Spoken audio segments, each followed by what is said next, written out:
statuette is of the goddess Tanith. Tanith was a goddess of the Phoenicians, the Canaanites of the Levant coast, what we would today call Lebanon. And this little statue was found during the excavation of a house there. From its context, we can infer that it is between 2,400 and 2,600 years old.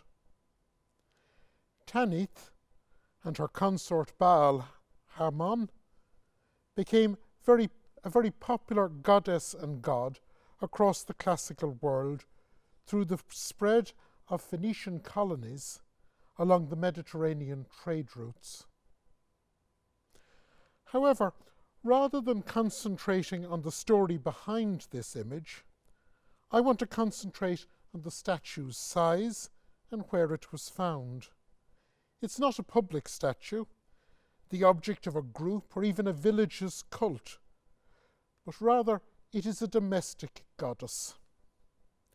It belongs to the home, to a small group, a family.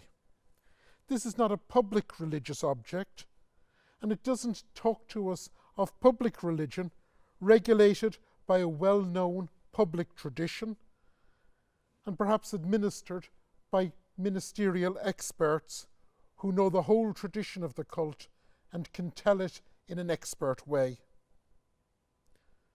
This statue, on the other, belongs to the religion of a small group.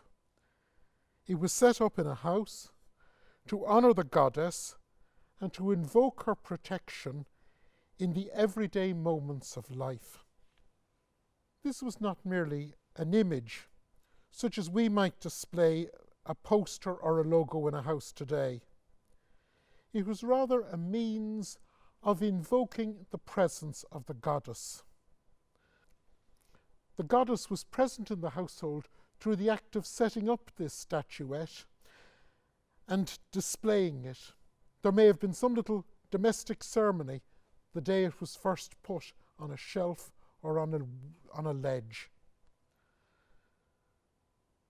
The statuette as such was a bearer of power, a connection between the family and the goddess.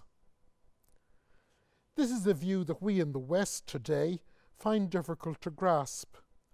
But unless we can try to appreciate how this was an object of power, virtue, strength, we cannot appreciate its significance, or even appreciate a writing like St. Paul when he urged people to flee from idolatry.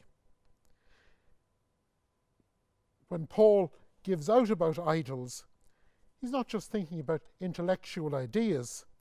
He's speaking about people who had gods and goddesses all around them, even in their domestic space.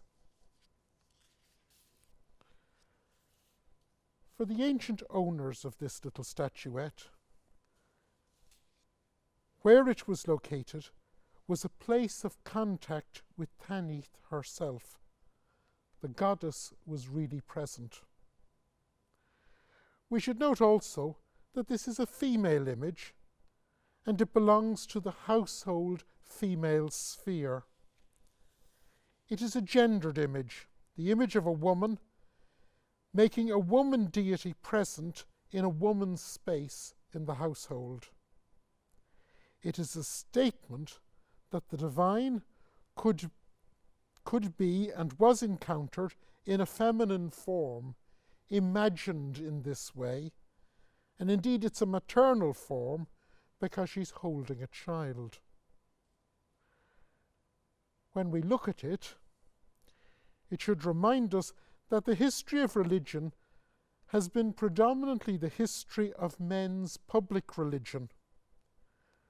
But religion has also existed, been performed, remembered and transmitted in the domestic female space, and imagined in explicitly female forms, as in this domestic goddess.